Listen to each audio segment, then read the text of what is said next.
할렐루야. 이번 주간은 대림절 주간을 맞이하고 있습니다. 첫 번째 주일을 맞이하고 있는데 대림절의 애전색은 보라색을 가리키고 있습니다.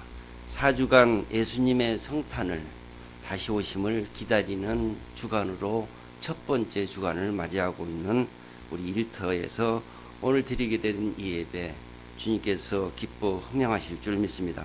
이 대림절은 대림절 시기는 대강절이라고도 부르고 강림절이라고도 부릅니다. 어원으로는 오다 이런 라틴어에서 유래된 말입니다. 오늘 사도행전 말씀 주신 내용은 우리에게 참으로 귀한 말씀을 허락해 주셨습니다.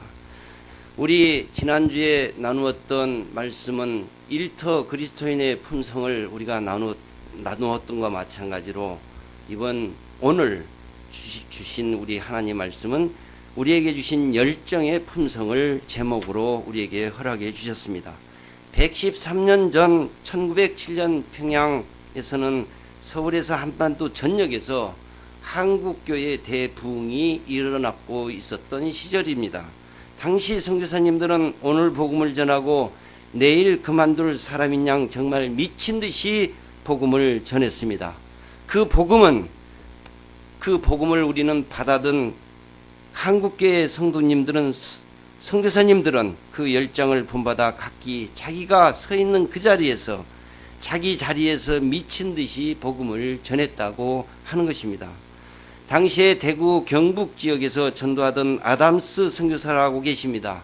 이분은 한 마을을 찾아가 복음을 전하면 예수 믿는 사람들이 생긴다고 합니다.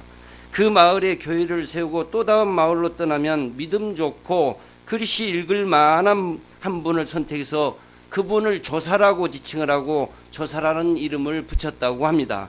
그 조사에 세운 그분을 교회를 맡기셨다고 하는 겁니다. 어느 수요일날 저녁에 이 조사님께서 성경을 읽고 설교를 합니다. 어떻게? 시편 28편을 말씀을 읽는데 이렇게 읽더라고 하는 겁니다. 당시에는 이런 전기불이 없었죠. 호롱불 하나입니다. 가물가물한 호롱불이었고 그 호롱불이 흔들흔들하지 않습니까? 그런데 성경을 더듬더듬 읽어 내려가는데 시편 23편을 이렇게 읽더라고 하는 겁니다. 원래는 여호와는 나의 목자시니 내게 부족함이 없으리로다 라고 읽어야 하는데 여호와는 나의 목자르시니 내가 부족함이 없으리로다 라고 이 설교를 합니다. 여호와께서 내 목자르셔도 나는 좋다 이거라는 표현 아닙니까? 이렇게 설교를 했는데도 은혜가 되고 교회에 부흥이 일어나더라는 것입니다. 한국교회 초기에 그리고 일제강점기를 거쳐서 해방 이후에 6.25를 거쳐 참 우리나라가 가난하고 어려웠던 시절을 겪은 우리 대한민국 아닙니까? 한국교회에 하나님이 부어주신 한 가지 성품이 있다라고 하면 묻지마 열정의 품성을 가졌던 것 같습니다. 그 열정의 품성이 과연 무엇일까? 궁금하지 않습니까? 제가 낱낱이 소개 올려드리겠습니다. 하나님의 에너지가 내 안에 나의 생각에 나의 감정에 나의 의지와 결단과 그리고 나의 삶과 사역을 통해서 아주 뜨겁게 드러나는 향기라고 하는 것입니다. 그 열정이라는 영어에서 표현은 내 안에 들어있다. 하나님 안에 말이 합쳐진 그런 용어라고 하는 것입니다. 그렇게 묶어져 만들어진 말이라고 하는 것입니다. 우리가 하나님 안에 온전히 들어가게 될 때 그분의 열기가 내 안에서 전해져서 일어난 에너지라고 말을 하고 있는 것입니다.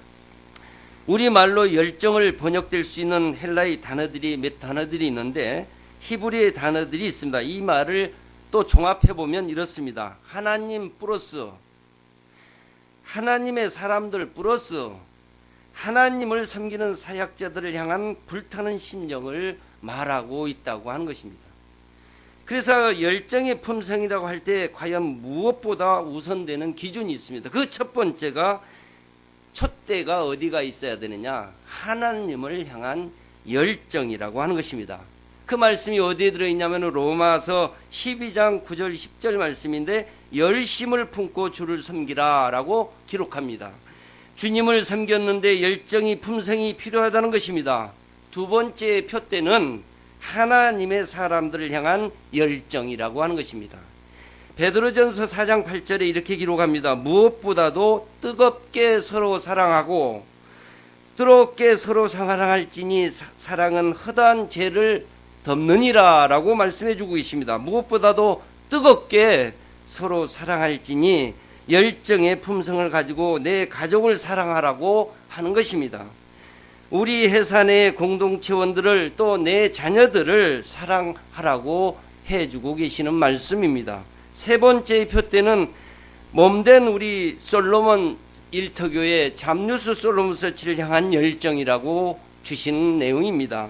디도서 말씀 2장 14절 말씀에 그가 우리를 대신하여 자신을 주심은 모든 불법에서 우리를 속량하시고 우리를 깨끗하게 하사 선한 일을 열심히 하는 자기 백성이 되기를 하려 하심이라 라고 말씀해 주고 계십니다.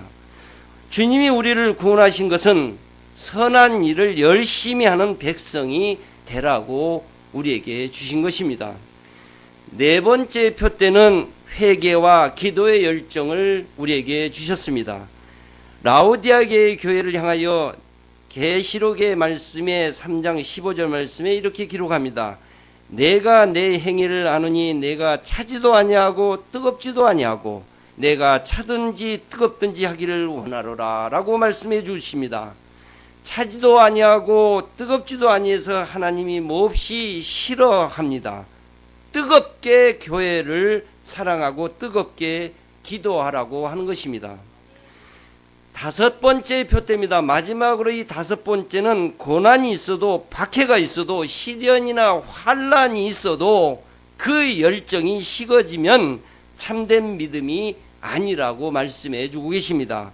오히려 이럴수록 기뻐하고 즐거워하고 그러면 하늘에서 상급이 클 것이다라고 우리에게 말씀해 주고 계십니다.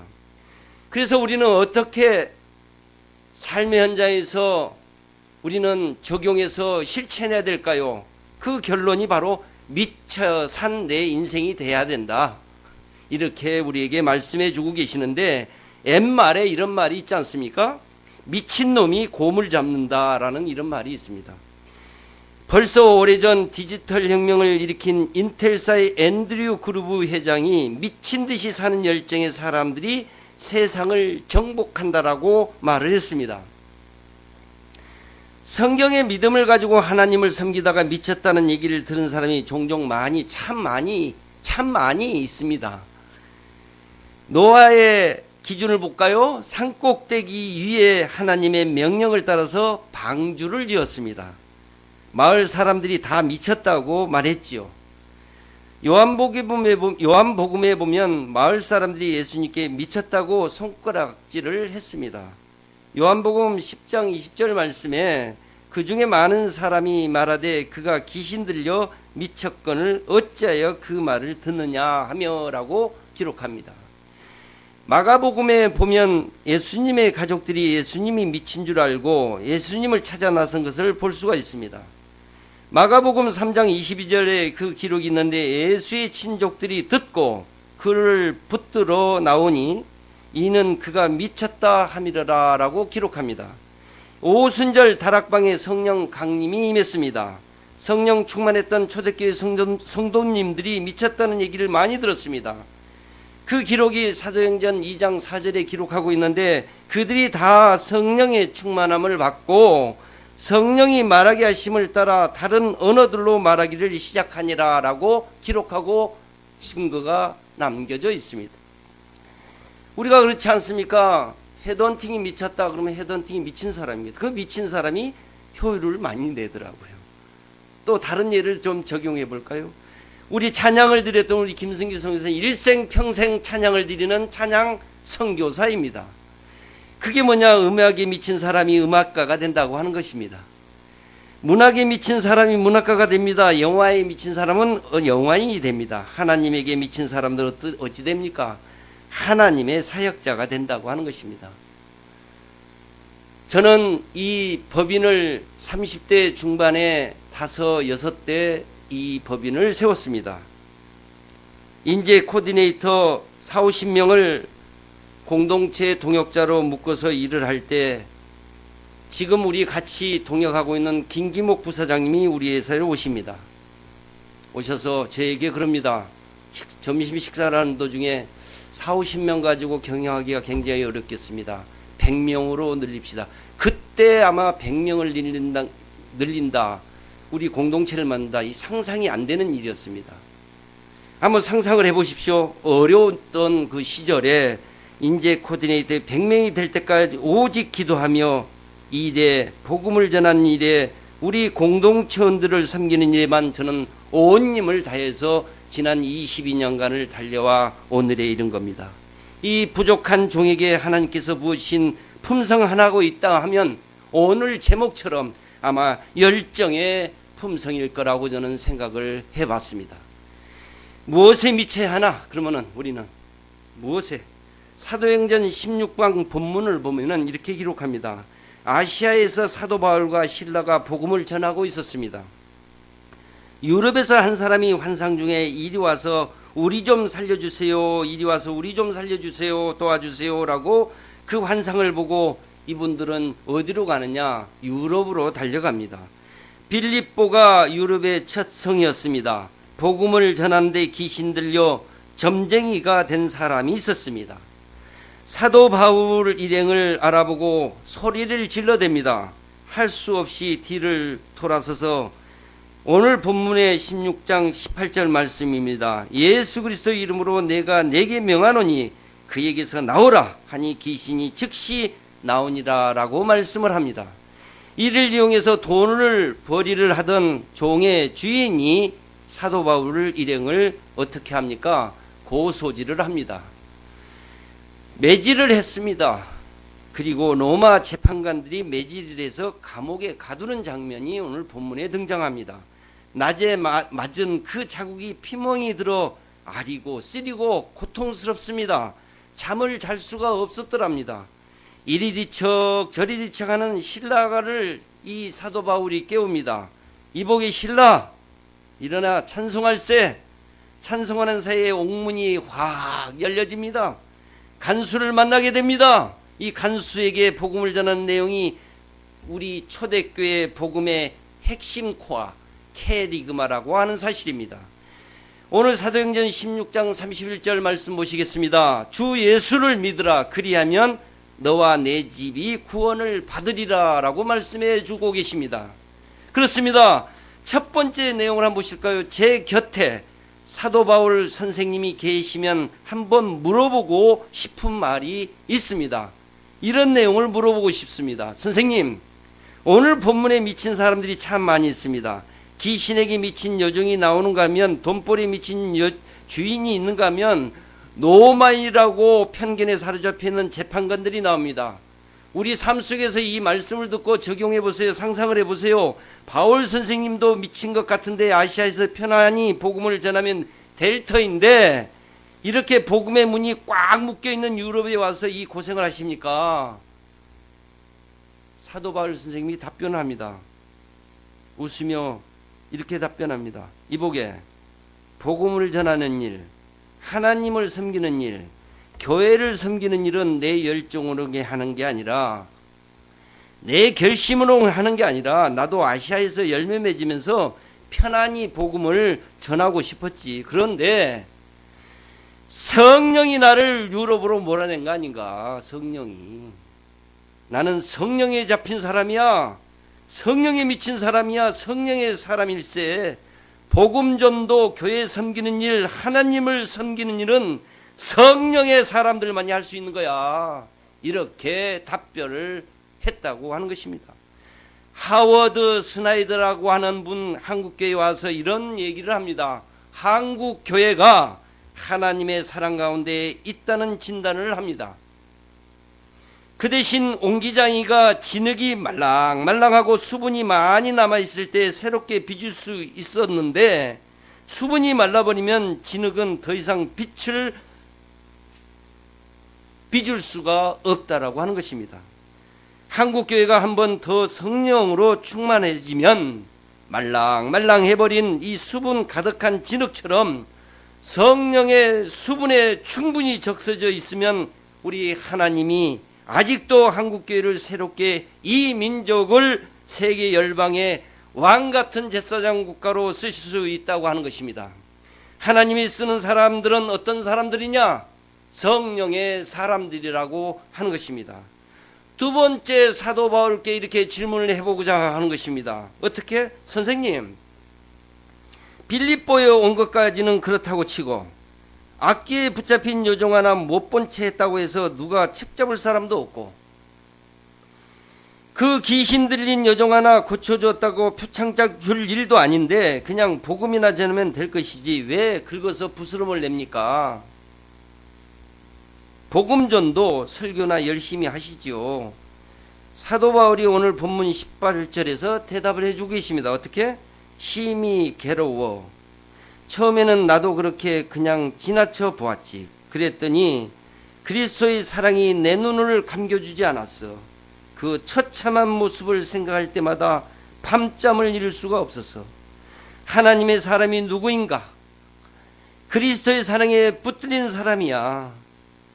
예수 그리스도의 사랑이 나를 붙들고 나를 몰아내니 내가 귀신 들린 요정을 그냥 둘 수가 없지 않겠는가? 하나님의 사람은, 예수 그리스도의 사람은 예수 그리스도의 사랑에 이끌려 섬기는 것이 아니겠는가?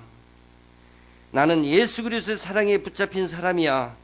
나는 예수 그리스도의 사람의 사람일세. 이렇게 사도 바울 얘기를 하더란 겁니다. 세 번째, 이 사도 바울 스님에게 제가 한 번 더 물어보고 싶습니다.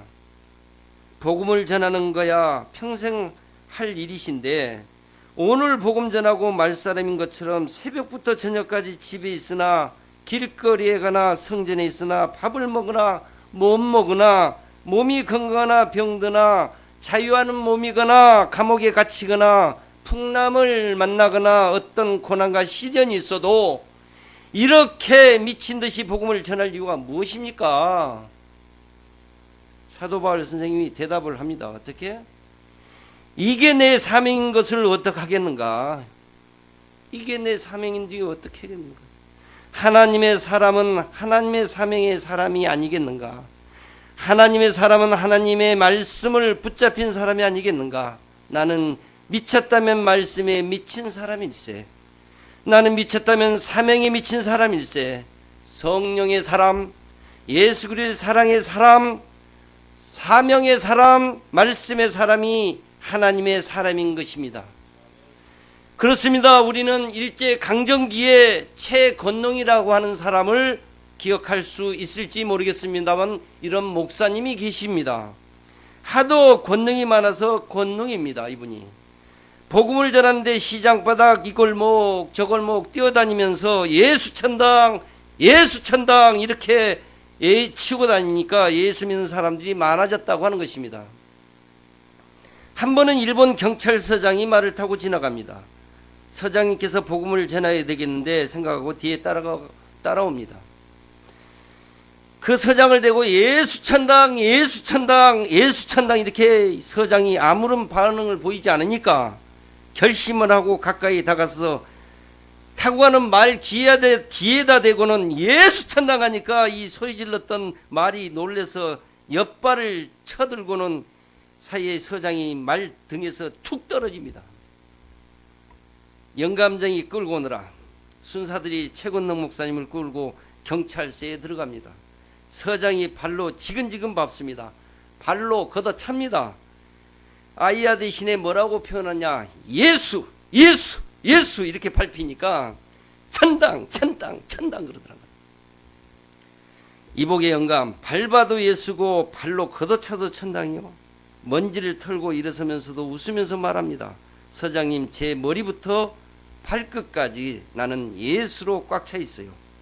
천당으로 꽉 차 있어요. 이것 전하지 않으면 미칠 것 같아요. 서장님도 예수 천당 믿으셔야 되죠.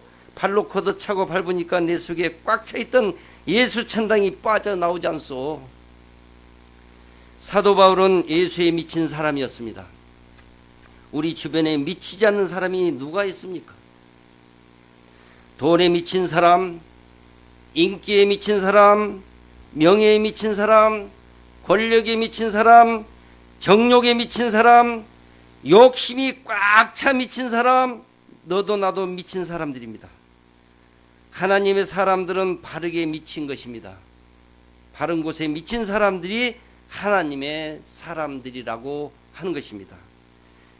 여러분, 우리 공동체 여러분, 그렇다 그러면 우리는 어떻게 해야 되겠습니까? 어떻게 해야 되겠느냐 이거죠. 이런 말씀을 우리가 들었습니다. 결론은 그러지 않습니까? 열정을 품게 내 안에 불붙게 하셔서, 이게 결론 아니겠습니까? 로마 총독 앞에서, 아그리빠 왕 앞에서 재판을 받던 사도 바울이 그들 앞에 자신의 죄를 고백하고 용서를 구하지 않습니다. 어떻게 합니까? 그들에게 변명을 누르는 것이 아니라 그들에게 복음을 설명을 합니다. 복음을 전합니다. 하도 기가 막혀서 총독이, 바울아 너 미쳤구나. 내가 공부를 많이 하더니 학문으로 너로 하여금 미치게 만들었구나. 오늘 본문 말씀 속에 들어있는 내용입니다. 미쳤다고 말하는 그들에게 말합니다. 나는 미친 것이 아니요 나는 정신이 온전하여 내가 매를 맞고 감옥에 갇힌 것을 제하고 나면 베데스 총독도 아그리빠 왕도 여기 있는 모든 사람들도 나처럼 하나님께 복음에 예수에게 미치기를 원하오라고 얘기를 합니다. 사도행전 26장 29절 말씀입니다. 바울이 이르되 말이 적으나 많으나 당신뿐만 아니라 오늘 내 말을 듣는 모든 사람도다 보다 이렇게 결박된 것 외에는 나와 같이 되기를 하나님께 원하노라 라고 말씀해 주고 계십니다. 고린도서 5장 13절에서 14절 말씀입니다. 우리가 만일 미쳤어도 하나님을 위한 것이요 정신이 온전하여도 너희를 위한 것이니 그리스도의 사랑이 우리를 강권하시는도다. 우리가 생각하건대 한 사람이 모든 사람을 대신하여 죽었은즉 모든 사람이 죽은 것이니라 라고 말씀합니다. 하나님의 사람이라면 누구나 예수 그리스도의 사랑의 복음에 미쳐야 한다고 하는 말씀입니다. 바울을 총독에게 고발하던 변호사 더둘로라는 사람이 있습니다. 사도행전 24장 5절 말씀, 우리가 보니 이 사람은 전염병 같은 자라라고 이 변호사가 사도 바울을 대고 얘기를 합니다. 이 사람 바울은 그 자체가 전염병입니다. 옛날 번역에 보니까 연병이라고, 당시 유럽을 휩쓸고 지나간 전염병 같은, 패스트 같은 존재라는 말을 해주고 있습니다. 물론 바울은 비판하기 위한 말이지만 바울의 영혼을 붙들고 있는 성령님은 그 복음은, 그 말씀은, 그 사랑은 예루살렘 유대 땅에 가둬놓을 수가 없었습니다. 소아시아의 전 아시아를 휘감아 돌더니 전 유럽 전체를 휩쓸더니 세계 중심 로마로 지금 복음이 번져가고 있는 것입니다. 오늘 우리의 시대를 어떤 시대라고 지난주 설교에도 서두에서 얘기를 했습니다. 어떤 시대입니까? 위기의 시대라고 합니다. 전 대륙의 위기입니다. 모든 나라가 위기입니다. 어제 9시 앵커가 여자 앵커로 바뀌었더라고요. 거기에 메인 뉴스에 나오는 찰나를 잠깐 보게 됐는데 40대 내분류의 직업을 가진 가장이자 직장의 허리이자 핵심 네 분을 인터뷰를 떴는데 너무너무 살기 힘들고 40대가 되면 직장에서 쫓겨나와야 되고 그 이후에 일자리가 없어서 헤매는 그런 기사들을 네 분을 각각 인터뷰를 뜨셨더라고요. 이처럼 우리 주위 온통 주위가 위기라고 하는 것입니다. 모든 세대가 위기입니다. 모든 영역이 위기입니다. 정치, 경제, 사회, 문화, 모든 교육, 종교 어디에도 위기가 아닌 곳이 없다고 하는 것입니다. 그래서 전방위적인 위기들을 우리는 살고 있다. 길이 없어 보인다. 그러나 길을 찾아야 되고 골든타임을 놓치지 말아야 된다고 하는 것입니다. 어떤 80대가 넘은 어르신이 오른쪽 다리를 관절염을 걸려서 병원을 찾아갔다고 합니다. 의사와 이런저런 상담을 하다가 왜 이렇게 다리가 아플까 의사 선생님에게 말을 합니다. 할아버지 너무 오래 쓰셔서 그래요. 에이 여보시오, 어느 쪽 다리만 오래 쓴 것이 아니요, 왼쪽 다리도 똑같이 오래 썼어요. 이 다리는 괜찮은데 왜 이 다리만 아파요? 여러분, 다 우리는 망가지고 썩어 없어진 것 같지만 하나님의 사랑이 아직도 우리 가운데 있다고 하는 사실입니다. 주님이 우리 한국교회를 사랑하고 계신다는 사실입니다. 성령이 우리와 함께 계신다. 길을 찾아야 된다고 하는 것입니다. 오늘의 위기라고 하지만 최고의 위기는 오늘 제목에서 뽑은 열정이 감퇴증으로 나타났기 때문입니다. 너도 나도 열정이 식어진 것입니다. 꿈을 잃어버렸습니다. 목숨 걸 수 있는 깃발을 흔들 수 있는 자리를 잃어버리고 살아가고 있다고 하는 사실을 우리는 똑똑히 기억해야 할 것입니다. 에콰도르의 1000km를 떠나면 외딴섬 갈라파고스라는 섬이 나오는데 그 섬 기준에 나 하나면 편안하면 그만이지라는 생각을 가질 수 있습니다. 세상을 일으켜보자는 열정의 불이 꺼진 것입니다. 이것이 위기라고 말해주고 있습니다. 나라를 일으키겠다는 열정의 품성이 없이 정치를 하면 안 됩니다. 우리 당락의 국회의원 1월서부터 금년 12월을 다가오는데 매일 메인 뉴스에 나오는 건 정쟁에 휘둘리고 있는 정치인들의 모습에서 우리는 살펴볼 수가 있습니다. 국가는 안위도 없습니다. 국민은 안위도 없습니다. 100년을 내다볼 수 있는 미래의 안목들이 없습니다. 자기들의 투표로 인한 차기 국회의원 권력을 지려고 하는 욕심들밖에 없습니다. 그렇습니다. 내가 섬기는 교회와 한국교회를 다시 일으키고 부흥의 불길을 붙여보겠다는 열정이 없이 교회를 섬기는 교역자가 있어서는 안 되겠다고 하는 것입니다. 내게 맡겨진 사람들은 희망으로 일으켜 세우고 그들을 사랑하고 칭찬하고 격려하고 내가 섬기는 교회를 사랑하리라 열정이 없이 교회의 중직자가 되면 안 된다고 하는 것입니다. 우리가 비행기가 땅에 내려앉았다고 이륙하려고 하면 모든 엔진에 불을 붙이고 온 힘을 다해야 된다고 하는 사실처럼 한 사람의 믿음도 주저앉았다가 다시 일어나려면 온 힘을 다해야 한다는 것입니다. 기도의 불이 붙여져야 합니다. 말씀의 불이 붙여져야 합니다. 성령으로 뜨거워져야 합니다. 날 구원하신 예수 그리스도의 피 묻은 복음이 내게 불을 붙여야 된다고 하는 사실입니다.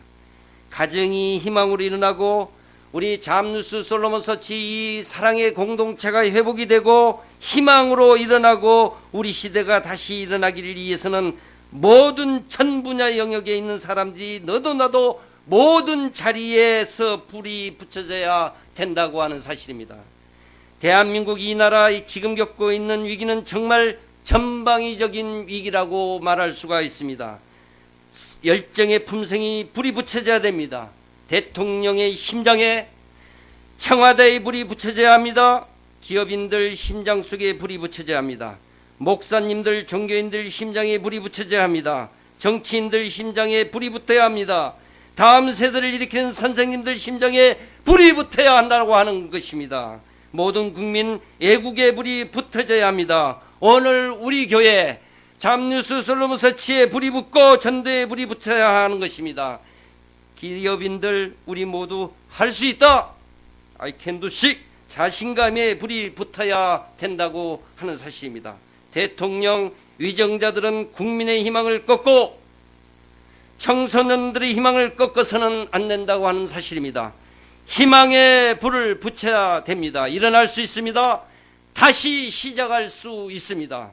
오늘 한국교회에 가장 필요한 품성 중 하나는 열정의 품성이라고 오늘 말씀해 주고 계십니다. 열정의 품성이 불이 붙으면 바람이 불면 불수록 더 크게 번져갈 수 있다고 하는 사실입니다. 열정의 품성이 살아면 위기는 기회가 될 것입니다.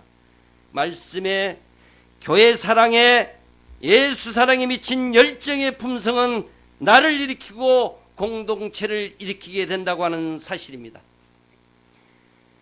빌 펙햄이라는 선생님이 두 날개를 나는 비결을 저에게도 가르쳐 주신 적이 있습니다. 예배를 위해서 목숨을 걸어라. 모든 구성원 일탄의 성도들을 일타사약조로 만들어서 생명을 걸어라. 이 날개가 꺾어지지 않으려면 솔로몬 일터교회는 일터에서 하나님을 날게 될 것이다. 일어나게 될 것이다. 내가 일어나면, 한국의 모든 일터가 일어나면 끝까지 희망이 있을 것이다. 이게 빅벨 선생님이 제게 주신 희망의 메시지였습니다. 한 손에는 복음을, 한 손에는 경제를 책임지는 인재 코디네이터의 사명을 우리는 감당해야 할 것입니다. 오늘 칼럼에 기록해둔 내용에 자신들의 열정의 품성 체크리스트를 기록해 놨습니다. 한번 읽어보시고 그곳에 자기가 어디에 해당되는지를 한번 체크해 보면 좋겠다는 생각을 갖고 기록해 봤습니다. 내 심장에 불이 붙었는지, 내 영혼에 열정의 품성이 있는지를 점검해 보시기 바랍니다. 늘 성령을 사모하며 그분에게 순종하고 최선을 다하고 있습니까? 잠누스 솔로몬 일터교회 우리 교회를 생각하며 늘 가슴이 뛰고 뭔가 작은 일이라도 교회에 보탬이 되는 일을 하고 싶은 열망이 있습니까? 내 가슴 속에 따뜻한 불이 있어서 교회 안에서 다른 사람을 만날 때마다 활짝 웃고 인사하는 따뜻한 미소가 있습니까? 스포츠, 세상 루머나 잡지, 취미생활에 대한 열정보다 확실한 말씀과 기도, 교회 생활과 봉사, 내 믿음 성장을 위해 투자에 열정적이십니까? 세상에서 고난이 있고 신앙, 교회 생활에 위기가 있어도 항상 기뻐하고 즐거워합니까? 이게 5가지의 열정의 품성 체크리스트입니다. 이 체크리스트에 부끄럽지 않을 때 내 속에 열정의 품성이 있다고 하는 것입니다. 그게 아니라면 이 시간 우리가 기도해야 될 것입니다. 어떻게? 하나님, 내 심장이 식었나이다. 내 기도의 불이 꺼졌나이다. 기쁨의 불이 꺼졌나이다. 성령의 불이 싸늘하게 식었나이다. 이 시간 불을 내려 주시옵소서. 열정의 품성을 부어 주시옵소서. 내가 가는 곳에 불이 붙게 하여 주시옵소서. 우리 가정에 희망의 불이 붙게 하여 주시옵소서. 이 잠누스 솔로몬같이 솔로몬 일터교에 내가 불쏘시개가 되게 하여 주시옵소서. 이런 열정의 품성을 가질 수 있는 모든 공동체의 구성원들 되시기를 주의 이름으로 축원합니다.